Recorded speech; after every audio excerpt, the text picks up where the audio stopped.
উৎসবের আমেজে বিশ্বজুড়ে পবিত্র ঈদ উল ফিতর উদযাপন। দেশে দেশে প্রবাসীদের মিলন মেলা, মুসলিম উম্মার শান্তি কামনায় বিশেষ দোয়া।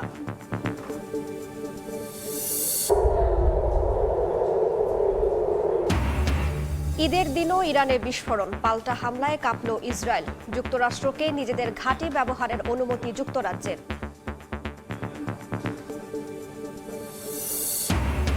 হরমুজ প্রণালীতে অসহায় আত্মসমর্পণ ট্রাম্পের। বিশ্ববাজারে দামের লাগাম টানতে ইরানি তেল বিক্রিতে ৩০ দিনের ছাড় দিল যুক্তরাষ্ট্র।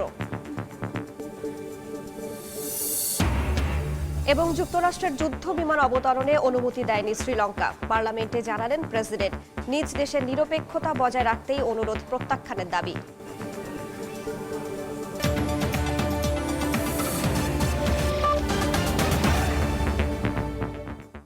আন্তর্জাতিক সময়ের সঙ্গে আছে আমি রাইসা জান্নাত।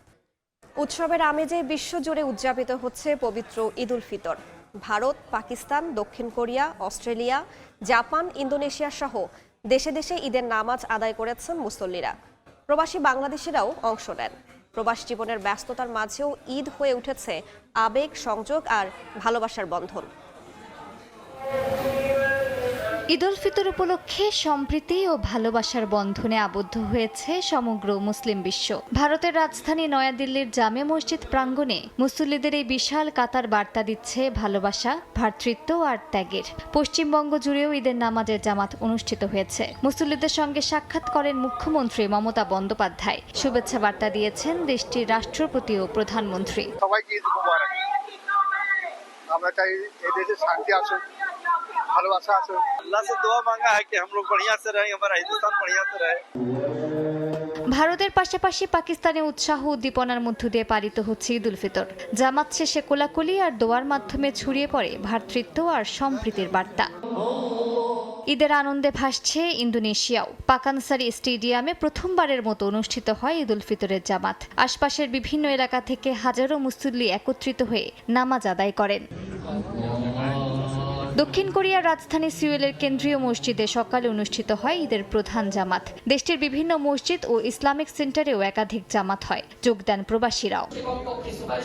জাপানের মদিনা মসজিদ, টোকিও সহ বিভিন্ন মসজিদে সকাল থেকেই একাধিক ঈদ জামায়াতের আয়োজন করা হয়। এবারের ঈদ জাপানের টানা ৩ দিনের সরকারি ছুটির মধ্যে পড়ায় উৎসবের আমেজে যোগ হয়েছে বাড়তি মাত্রা। প্রতি বছরের মতো এবারও অস্ট্রেলিয়ায় 2 দিনে ঈদ উদযাপন করেছেন মুসলিমরা। সিডনির ল্যাকেম্বা ও মিন্টো সহ বিভিন্ন এলাকায় শতাধিক জামাতে অংশ নেন হাজার হাজার মুসল্লি। আফ্রিকার দেশগুলোর বাংলাদেশি কমিউনিটিতে ছিল ঈদের আমেজ। দেশগুলোর মসজিদগুলোতে দল বেঁধে ঈদের জামায়াতে অংশ নেন স্থানীয় সহ প্রবাসী বাংলাদেশিরা। দেশে দেশে নির্যাতিত মুসলমানদের জন্য করা হয় বিশেষ দোয়া। মালিহা সুহুরওয়ার্দী, সময় সংবাদ। ক্ষেপণাস্ত্র হামলার জবাবে তেল আবিব লক্ষ্য করে আক্রমণ চালিয়েছে তেহরান। ইসরায়েলে একদিনে রেকর্ড 55টি হামলা চালিয়েছে লেবাননের হিজবুল্লাহ। এরই মধ্যে বিশ্ববাজারে তেলের দামে লাগাম টানতে ইরানি তেল বিক্রিতে 30 দিনের ছাড় দিল যুক্তরাষ্ট্র।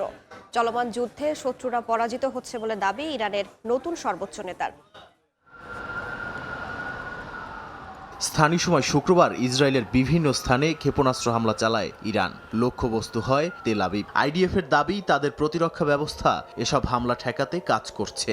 এমনকি লেবানন থেকে হিজবুল্লাহ গেল একদিনে রেকর্ড 55টি হামলা চালায় ইসরায়েলে। এতে উত্তরাঞ্চলে বারবার বেজে ওঠে সাইরেন। তেহরানে 2টি বিস্ফোরণের খবর জানিয়েছে দেশটির ফার্স নিউজ এজেন্সি। শহরের বিভিন্ন এলাকায় বিস্ফোরণের শব্দ শোনা গেছে বলে জানায় স্থানীয় সূত্র। লেবাননেও হামলা অব্যাহত রেখেছে ইসরায়েলি বাহিনী। বৈরুতের দক্ষিণাঞ্চলের বাসিন্দাদের সরে যাওয়ার সতর্কতা দিয়েছে নেতানিয়াহু প্রশাসন। হিজবুল্লাহর অবকাঠামোতে হামলার কথাও জানায় তারা। এদিকে বিশ্ববাজারে তেলের দামে লাগাম টানতে ইরানি তেল বিক্রিতে 30 দিনের ছাড় দিল যুক্তরাষ্ট্র। এই নিষেধাজ্ঞা ছাড়ে প্রায় 14 কোটি ব্যারেল তেল বিশ্ববাজারে আসবে। একই সঙ্গে জ্বালানি সরবরাহের উপর তৈরি হওয়া চাপ কমাতে সাহায্য করবে বলেও জানান মার্কিন অর্থমন্ত্রী। অন্যদিকে হরমুজ প্রণালীতে ইরানের স্থাপনা লক্ষ্য করে হামলা চালাতে মার্কিন সেনাদের নিজেদের ঘাঁটি ব্যবহারের অনুমতি দিয়েছে যুক্তরাজ্য। হরমুজ প্রণালীতে জাহাজের সুরক্ষা নিশ্চিত করতেও ঘাঁটিগুলো ব্যবহার করতে পারবে তারা। প্রণালীটির নিরাপত্তা নিশ্চিতে চীন ও জাপানের মতো দেশগুলোর সহযোগিতা প্রয়োজন বলে মন্তব্য করেন ট্রাম্প। এদিকে মধ্যপ্রাচ্যে অতিরিক্ত কয়েক হাজার নৌসেনা ও নাবিক মোতায়েন করতে যাচ্ছে যুক্তরাষ্ট্র। যুক্তরাষ্ট্র ইসরায়েলের বিরুদ্ধে চলমান যুদ্ধে শত্রুরা পরাজিত হচ্ছে বলে দাবি ইরানের নতুন সর্বোচ্চ নেতা মুস্তফা খামেনির। ফার্সি নতুন বছরে দেয়া বার্তায় তিনি জানান, দেশের মানুষের মধ্যে ঐক্যই শত্রুকে দুর্বল করেছে। নাদিম মারজান, সময় সংবাদ। এ নিয়ে আলোচনার জন্য স্টুডিওতে আছেন সহকর্মী রায়হানুল রানা। রানা, আপনাকে স্বাগত জানাচ্ছি, একই সঙ্গে ঈদের শুভেচ্ছা। ঈদ মোবারক। আজকে বিশ্বের বিভিন্ন দেশে ঈদ উল ফিতর উদযাপন হচ্ছে এবং বিশেষ করে যদি আমরা ইরানের দিকে তাকাই, ইরানেও কিন্তু আজকে পবিত্র ঈদ উল ফিতর, এবং দেখলাম যে ঈদের দিনেও কিন্তু ইসরায়েল হামলা চালিয়েছে সেখানে। মধ্যপ্রাচ্যে এই মুহূর্তের যে সার্বিক পরিস্থিতি সেটি নিয়ে আপনার কাছে আগে জানতে চাই। রাইসা, আজকে কোটি কোটি মানুষ এই উদযাপন করছে, ঠিক সেখানে বিপরীত চিত্র কিন্তু ইরানে। আপনি জানেন সেখানেও কোটি কোটি মানুষ বসবাস করে, যদিও এবারের ঈদটা তাদের কাছে একটু ব্যতিক্রম, কারণ উৎসব একদমই নেই, নতুন বছরও তারা সেরকম আমরা আয়োজন দেখছি না। আজকেও বেশ কয়েকজন কমান্ডারের সেখানে আমরা দেখেছি যে জানাজা হয়েছে। সব কিছু মিলিয়ে যদি বলি যে আজকে কিন্তু পাল্টাপাল্টি হামলা হয়েছে, আমাদের কাছে কিছু তথ্য আছে, আমরা যদি সেগুলো নিয়েও আলোচনা করি তাহলে দেখব যে দফায় দফায় ইরানে হামলা চালিয়েছে ইসরায়েল। ইরানও কিন্তু আপনার ইসরায়েল সহ আঞ্চলিক যে দেশগুলো সেই দেশগুলোর উপরে হামলা চালিয়েছে। আপনাকে সবশেষে একটু তথ্য দেই, ইরানের নাতাঞ্জ পরমাণু কেন্দ্র সেখানে কিন্তু একটু আগে হামলা চালিয়েছে ইসরায়েল বলে দাবি করেছে ইরানের গণমাধ্যমগুলো। একটু বিষয় দেখেন যে শুধুমাত্র ইসরায়েলে বা ইরানেই হামলা না, ইসরায়েল কিন্তু লেবাননেও দফায় দফায় হামলা চালিয়ে যাচ্ছে। আজকেও সেখানে হামলায় বেশ কয়েকজন হতাহত হয়েছেন। যদিও ইরানের সর্বোচ্চ যে নেতা নতুন মুস্তফা খামেনি, তিনি বলেছেন চলমান যুদ্ধে ইরানরা জয়ীর দিকে যাচ্ছে এবং তাদের যে শত্রু সেই শত্রু যুক্তরাষ্ট্র এবং ইসরায়েল, তারা পরাজয়ের দিকে ধাবিত হচ্ছে। এখানে একটু যোগ করতে চাই, আজকে আমরা দেখলাম যে হরমুজ প্রণালীতে একটু নমনীয় সুর ট্রাম্পের। আমার কাছে ওই তথ্যটা আছে রাইস, আমরা একটু ওই বিষয়টা নিয়ে একটু আলোচনা করতে চাই যে ট্রাম্পের সুর নরম। আপনি জানেন গত কয়েকদিন ধরেই ট্রাম্প একের পর এক হুঁশিয়ারি দিচ্ছিলেন, তিনি বাধ্য হয়ে তার যে মিত্র তাদের কাছে সহায়তা চেয়েছেন বারবার, কিন্তু পাননি। অবশেষে আজকে সুর তিনি নরম করেছেন। নরম করেছেন কি দেখেন, ইরানের তেল বিক্রিতে কিন্তু নিষেধাজ্ঞা ছিল, সেই নিষেধাজ্ঞা 30 দিনের জন্য উঠিয়ে নিয়েছে যুক্তরাষ্ট্র। কারণ কি দেখেন, সাগরে কিন্তু এই মুহূর্তে প্রায় 14 থেকে 17 কোটি ব্যারেল ইরানের তেল ভাসছে। ভাষা বলতে বিভিন্ন জাহাজে আছে। সেই তেলগুলো আগে নিষেধাজ্ঞা ছিল যুক্তরাষ্ট্রের। নতুন সিদ্ধান্ত অনুযায়ী সেই তেলগুলো এখন বাংলাদেশ থেকে শুরু করে এশিয়ার দেশ যে কেউ চাইলেই ক্রয় করতে পারবে। যদি তারা এটা কেনে তাহলে অবশ্যই আমাদের মতো দেশের জন্য কিন্তু ভালো, তারা অনেক কমে এই তেলগুলো তারা কিনতে পারবে। আরেকটা বিষয় দেখেন, ইরান শুরু থেকে বলে আসছিল যে হরমুজ প্রণালী শুধুমাত্র যুক্তরাষ্ট্রের জন্য বা তার মিত্রদের জন্য বন্ধ। জাপানও কিন্তু যুক্তরাষ্ট্রের একজন মিত্র হিসেবে পরিচিত, কিন্তু আজকে যুক্তরাষ্ট্রের ইরানের যে পররাষ্ট্রমন্ত্রী আব্বাস আরাকচি, তিনি বলেছেন জাপানের যে জাহাজগুলো আছে তেলবাহী জাহাজ, তারা চাইলে এই হরমুজ প্রণালী ব্যবহার করতে পারবে। তার মানে ইরানও কিন্তু সুযোগ করে দিচ্ছে বিভিন্ন দেশকে। আপনি জানেন যে বাংলাদেশের অনেক জাহাজকে ছেড়ে দিয়েছে, ভারতের অনেক জাহাজকে ছেড়ে দিয়েছে, এরকম অনেক দেশের জাহাজকে কিন্তু তারা ছেড়ে দিচ্ছে। সবার জন্য অবরুদ্ধ থাকছে না, শুধুমাত্র যুক্তরাষ্ট্র এবং তার যারা দেশগুলো রয়েছে তাদের জন্য।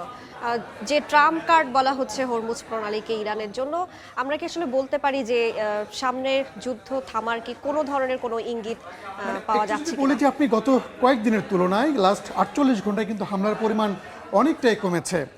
যদিও অনেক গণমাধ্যম বলছে যে যুক্তরাষ্ট্র যে কোনো সময় ব্যাপক আকারে হামলা চালাতে পারে ইরানে, আবার অনেকে বলছে যে হয়তো ট্রাম্প যুদ্ধ থেকে সরে যেতে পারে, এরকম একটা কথা কিন্তু শোনা যাচ্ছে। সব মিলিয়ে বলাই যায় যে যুদ্ধের বর্তমান যে অবস্থা সেটা অনুযায়ী এখনই থামার কোনো সম্ভাবনা দেখছি না। জি রানা, তবে আমাদের প্রত্যাশা থাকবে যুদ্ধ যেন খুব দ্রুতই শেষ হয়, কারণ যুদ্ধ আসলে কারোর জন্যই খুব ভালো কিছু নয়। আপনাকে অসংখ্য ধন্যবাদ আমাদের সঙ্গে যুক্ত হওয়ার জন্য। ইরান যুদ্ধ নিয়ে আলোচনার জন্য এতক্ষণ যুক্ত ছিলেন সহকর্মী রায়হানুল রানা। মধ্যপ্রাচ্যে ইরানকে ঘিরে বাড়তে থাকা উত্তেজনার মধ্যেই নতুন সামরিক সমীকরণ গড়ে তুলছে যুক্তরাষ্ট্র। উপসাগরীয় মিত্রদের শক্তিশালী করতে $16.5 বিলিয়ন অস্ত্র চুক্তির অনুমোদন দিয়েছে ওয়াশিংটন। যুক্তরাষ্ট্রের পররাষ্ট্র দফতর জানায় চুক্তির সবচেয়ে বড় অংশ যাচ্ছে সংযুক্ত আরব আমিরাতের ঝুলিতে। $8.4 বিলিয়ন এই প্যাকেজে থাকছে উন্নত ড্রোন, নির্ভুল ক্ষেপণাস্ত্র, আধুনিক রাডার এবং F-16 যুদ্ধ বিমান। চুক্তি অনুযায়ী কুয়েত পাচ্ছে প্রায় $8 বিলিয়ন এয়ার ও মিসাইল ডিফেন্স রাডার সিস্টেম, যা ইরানের সম্ভাব্য ক্ষেপণাস্ত্র হামলা শনাক্তে গুরুত্বপূর্ণ ভূমিকা রাখবে।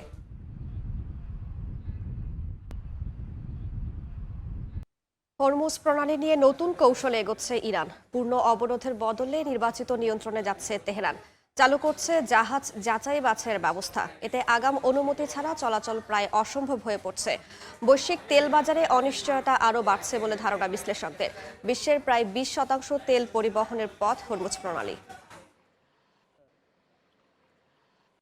যুক্তরাষ্ট্রের যুদ্ধ বিমান অবতরণে অনুমতি দেয়নি শ্রীলঙ্কা। স্থানীয় সময় শুক্রবার দেশটির পার্লামেন্টে এমন তথ্য দিয়েছেন প্রেসিডেন্ট অনুরা কুমারা দিশানায়েকে। আইন প্রণেতাদের উদ্দেশ্যে তিনি বলেন, চলতি মাসের শুরুর দিকে শ্রীলঙ্কার দক্ষিণাঞ্চলের মত্তলা রাজাপাকসে আন্তর্জাতিক বিমানবন্দরে দুটি বিমান অবতরণের অনুমতি চেয়েছিল যুক্তরাষ্ট্র।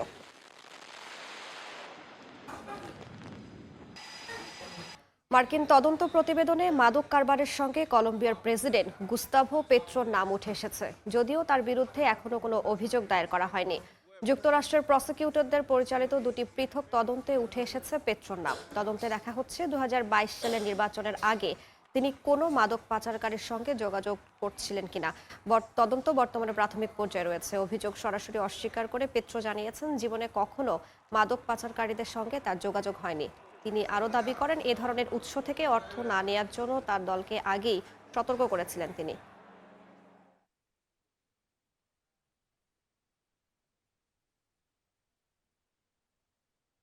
যুক্তরাষ্ট্রের হয়ে ইরান যুদ্ধে যোগ না দেওয়ায় ন্যাটো মিত্রদের উপর ক্ষোভ প্রকাশ করেন মার্কিন প্রেসিডেন্ট ডোনাল্ড ট্রাম্প। ইরান মালিকানাধীন সামাজিক মাধ্যমে মিত্রদের ভীতু বলে অভিহিত করেন তিনি।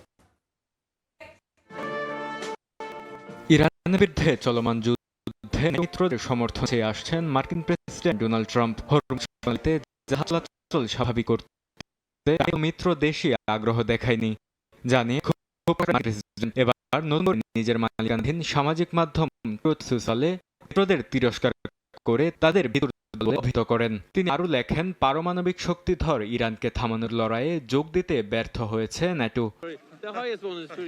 আঞ্চলিক পরিস্থিতির অবনতি হওয়ায় ইরাক থেকে নিজেদের সেনা সরিয়ে নিয়েছে পোল্যান্ড। ন্যাটো মিত্রদের সঙ্গে সমন্বয় করেই এই সিদ্ধান্ত নেওয়া হয়েছে বলে জানায় দেশটির প্রতিরক্ষা মন্ত্রণালয়। এছাড়া পোলিশ প্রধানমন্ত্রী ডোনাল্ড টাস্কো স্পষ্ট করে বলেন, এই যুদ্ধে কোনো সৈন্য পাঠাবে না তার দেশ। একই সঙ্গে ইরাকের জাতীয় নিরাপত্তা উপদেষ্টা সাইদ আল জায়েশি বলেন, ন্যাটো তার কর্মীদের সাময়িকভাবে সরিয়ে নিয়েছে।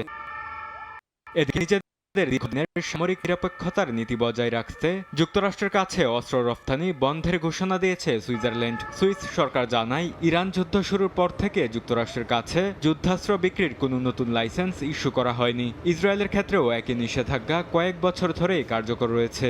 এছাড়া ইরানের যুদ্ধ চালাতে নিজেদের আকাশসীমা ব্যবহারে যুক্তরাষ্ট্রের অনুরোধও নাকচ করে দিয়েছে সুইজারল্যান্ড। বরকতুল্লাহ, সময় সংবাদ। এই ছিল আন্তর্জাতিক সময়। এরপর বিকেল 5টার সময় সংবাদের সঙ্গে থাকবেন সহকর্মী সাইফুল রুদ্র। রাইসা, আপনাকে ধন্যবাদ। ঈদ মোবারক। ঈদ মোবারক। বিকেল 5টার সময় সংবাদ নিয়ে আসছে কিছুক্ষণ পর, সঙ্গে থাকুন সময়ের।